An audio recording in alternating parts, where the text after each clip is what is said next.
Hari ini kita bersuka cita, saudara-saudara sekalian, di tahun yang baru. Puji Tuhan, kita mengawali pelayanan di minggu pertama di tahun ini. Dan kita ada dalam satu tema, perubahan hidup dengan karakter Kristus. Tahukah saudara bahwa di tahun-tahun yang akan datang, maksud saya di bulan-bulan yang akan datang di sepanjang tahun ini, kita akan belajar tentang dimensi Tuhan. Kita akan belajar bagaimana Tuhan berkarya di dalam kehidupan kita. Supaya nantinya kehidupan kita itu bisa menjadi berkat bagi banyak orang. Supaya kehidupan kita itu nantinya bisa menginspirasi banyak orang. Tapi sebelum itu kita harus awali dulu dengan sesuatu yang paling mendasar. Yaitu perubahan hidup kita. Kita nggak mungkin menjadi inspirasi bagi orang lain kalau diri kita sendiri belum pernah berubah. Kita tidak mungkin bisa menginspirasi orang lain kalau kita sendiri belum mengalami perubahan. Dan perubahan itu dimulai dengan karakter Kristus. Yang setuju katakan amin. Saudaraku, tertulis dalam Filipi pasal 2. Saya akan bacakan untuk saudara. Filipi pasal 2 ayat 1 sampai dengan ayat yang keempat. Firman Tuhan berkata, Filipi pasal 2 ayat yang pertama. Jadi, karena dalam Kristus ada nasihat, ada penghiburan kasih, ada persekutuan roh, ada kasih mesra dan belas kasihan. Karena itu, sempurnakanlah sukacitaku dengan ini.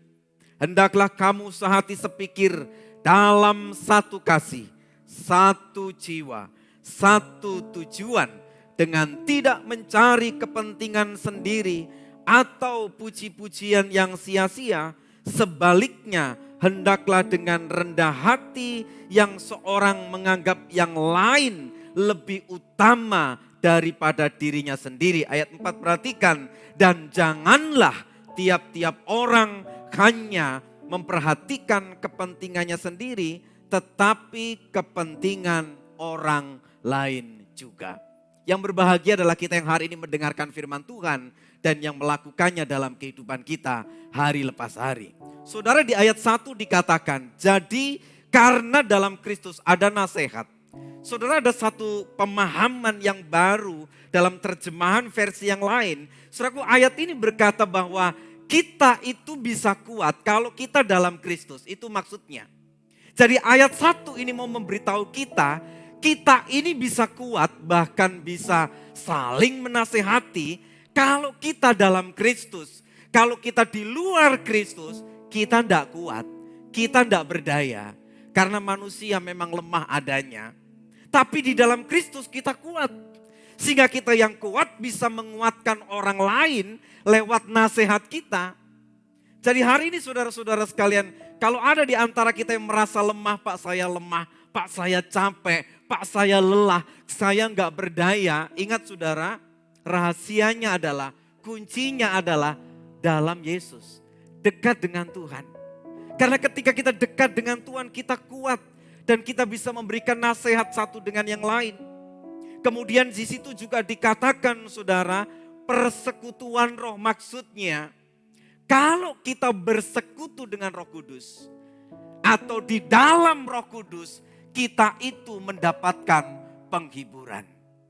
Di dalam Yesus kita mendapat kekuatan dan di dalam Roh Kudus kita mendapat penghiburan. Siapa di sini yang merayakan Natal sambil bersedih hati? Siapa yang menyambut tahun baru dengan bersedih hati? Rahasianya adalah bersekutu dengan Roh Kudus. Dia roh penghibur. Dia akan menolong kita, menghibur kita. Meskipun hari ini kita dalam keadaan yang sulit, dalam keadaan yang susah, kalau kita dalam Yesus, kita kuat. Makanya kita bisa saling menasehati. Kalau kita dalam Roh Kudus, kita akan dihiburkan. Makanya kemudian kita bisa saling mengasihi, bisa saling berbelas kasihan satu dengan yang lain. Saudara-saudara sekalian, kita nggak mungkin bisa saling mengasihi satu dengan yang lain kalau kita tidak di dalam Yesus dan kalau kita tidak di dalam Roh Kudus. Sebab kasih manusia terbatas adanya. Tapi kasih Tuhan itu melimpah-limpah. Dan kalau kasih Tuhan yang melimpah-limpah itu ada di hati kita, maka kita saudara akan memiliki kasih yang begitu besar, saling memperhatikan satu dengan yang lain. Dan inilah saudaraku yang mau dipesankan oleh Paulus ketika dia mengirimkan suratnya kepada jemaat di Filipi. Kita tahu saudara, jemaat di Filipi didirikan oleh Paulus.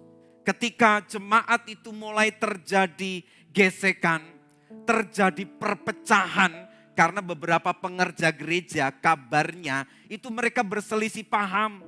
Ada pengerja gereja, ada pengurus gereja di Filipi waktu itu, ada yang berselisih paham. Sehingga saudaraku Paulus perlu untuk menegur mereka.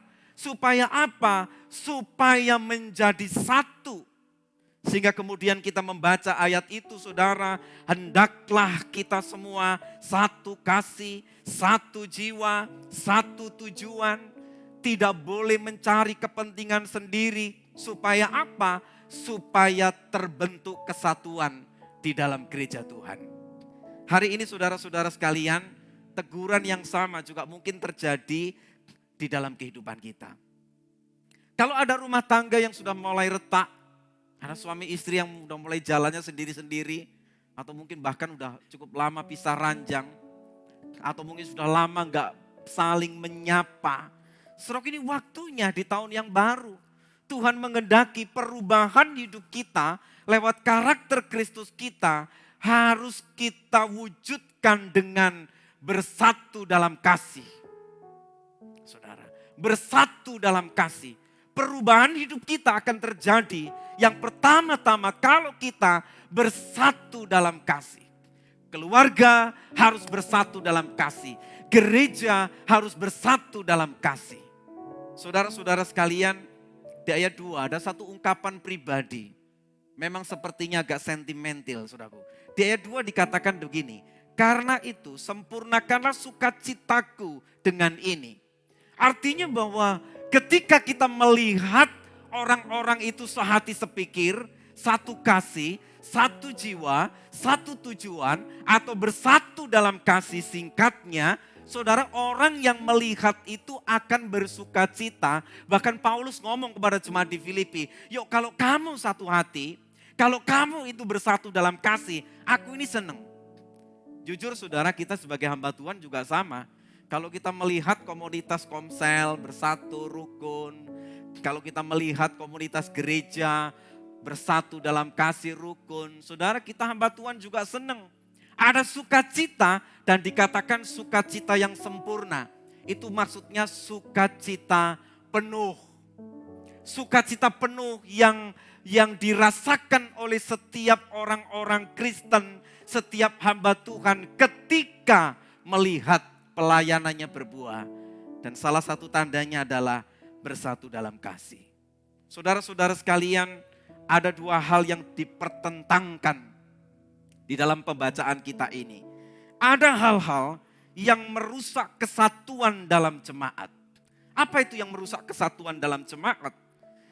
Di antara orang-orang Filipi ternyata ada di antara mereka itu yang egois. Yang mementingkan dirinya sendiri. Yang tidak mau menghargai kepentingan orang lain. Inilah yang merusak persatuan di dalam jemaat. Demikian juga dengan kita hari ini. Kalau ada di antara kita adalah orang yang egois, memaksakan idenya, memaksakan pemikirannya, memaksakan kehendaknya, tentu ini merusak persatuan di dalam gereja Tuhan. Ini yang membuat kita tidak bisa bersatu di dalam kasih. Tapi saya percaya jemaat di tempat ini semuanya seia sekata. Yang setuju katakan amin. Luar biasa. Saudara-saudara sekalian, ada sesuatu yang merusak.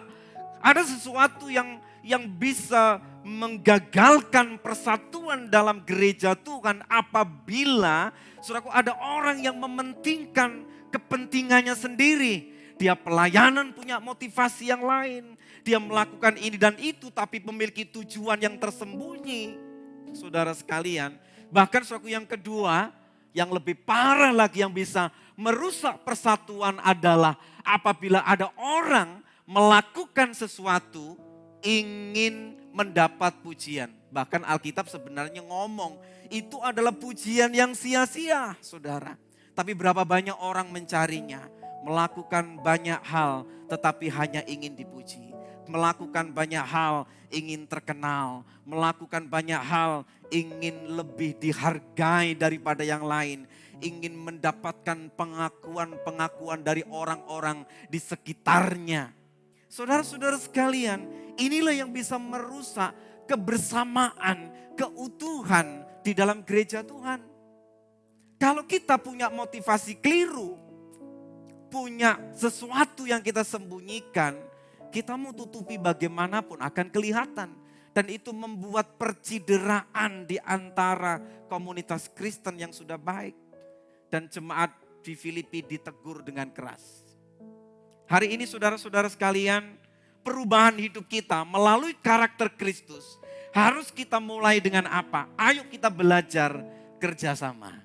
Ayo kita belajar rukun. Jangan ada di antara kita yang mementingkan diri sendiri, mengutamakan kepentingannya sendiri. Tetapi baiklah kita saling rendah hati. Saudara, kesombongan bagi saya adalah suatu perasaan yang melebih-lebihkan kepentingan dirinya sendiri. Kesombongan itu adalah sebuah tindakan yang terlalu menjunjung tinggi harga diri sampai kemudian merendahkan orang lain atau menganggap orang lain lebih rendah daripada dia. Sebab kalau ada kesombongan di antara kita, berarti persekutuan, persatuan, kasih akan ternodai. Tetapi kalau kita masing-masing, saudaraku, sebaliknya rendah hati satu dengan yang lain, maka persatuan itu akan terjaga. Ada hal-hal yang merusak persatuan, ada hal yang merusak kebersamaan di dalam kasih, tapi ada hal-hal yang membangun, yang memperkuat persatuan kebersamaan dalam kasih, yaitu jika kita saling rendah hati. Yang setuju katakan amin. Bukan sombong, bukan mementingkan diri sendiri, tapi rendah hati. Mengutamakan kepentingan orang. Firman tadi berkata bahwa biarlah kita mengutamakan kepentingan orang lain. Janganlah tiap-tiap orang hanya memperhatikan kepentingannya sendiri, tetapi kepentingan orang lain juga. Kalau kita menganggap orang lain lebih utama daripada kita, so pasti kita semua rukun. Amin saudara. Tapi kalau masing-masing sudah menonjolkan diri sendiri, masing-masing sudah bergaya, ngomongnya banyak, kemudian tidak mau mendengarkan, dinasehati, protes, ditegur, kemudian bereaksi. Itu adalah ciri-ciri orang yang sombong.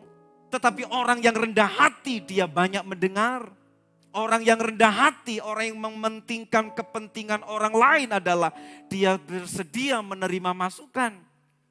Dan kemudian mengintrospeksi dirinya, memperbaiki dirinya, saudara sekalian. Mengapa gereja pecah? Oh Pak, gereja pecah itu gara-gara pengerjanya terlalu semangat Pak. Mungkin.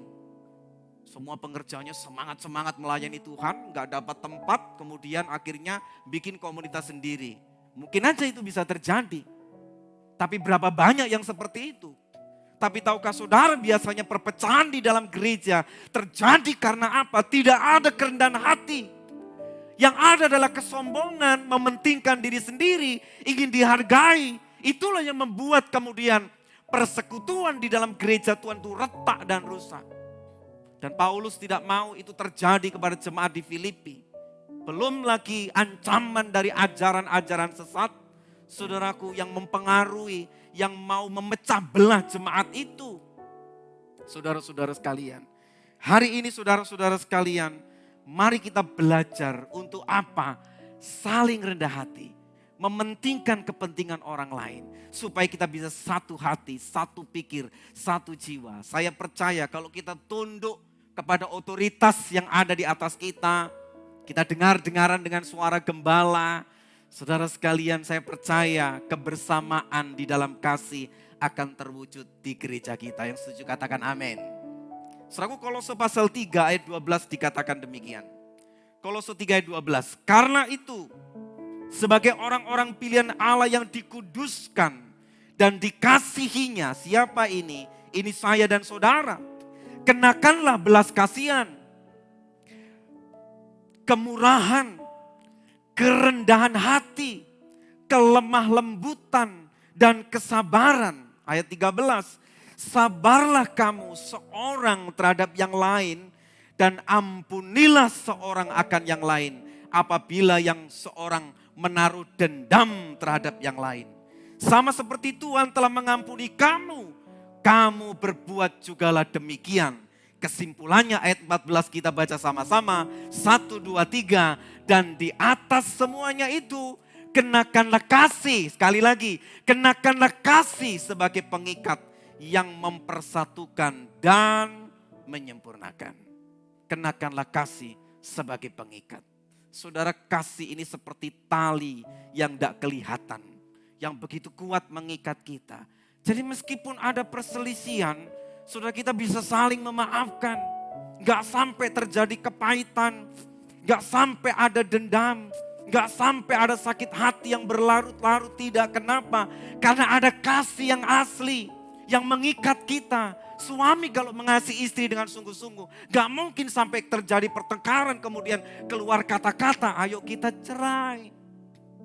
Saudara-saudara sekalian, keluarga-keluarga Kristen harus tetap bersatu. Godaan di akhir zaman makin lama bukan makin ringan. Rumah tangga Kristen sedang diserang habis-habisan karena setan tahu, iblis tahu waktunya sungguh tidak lama lagi. Setan bekerja keras untuk apa? Menghancurkan keluarga-keluarga Kristen. Menghancurkan rumah tangga Kristen supaya apa? Supaya tidak bersatu di dalam kasih. Tapi hari ini kita bersyukur kepada Tuhan, di tahun yang baru kita diingatkan supaya kita bersatu di dalam kasih. Yang kedua saudara, ayat yang kelima. Filipi pasal yang kedua ayat yang kelima.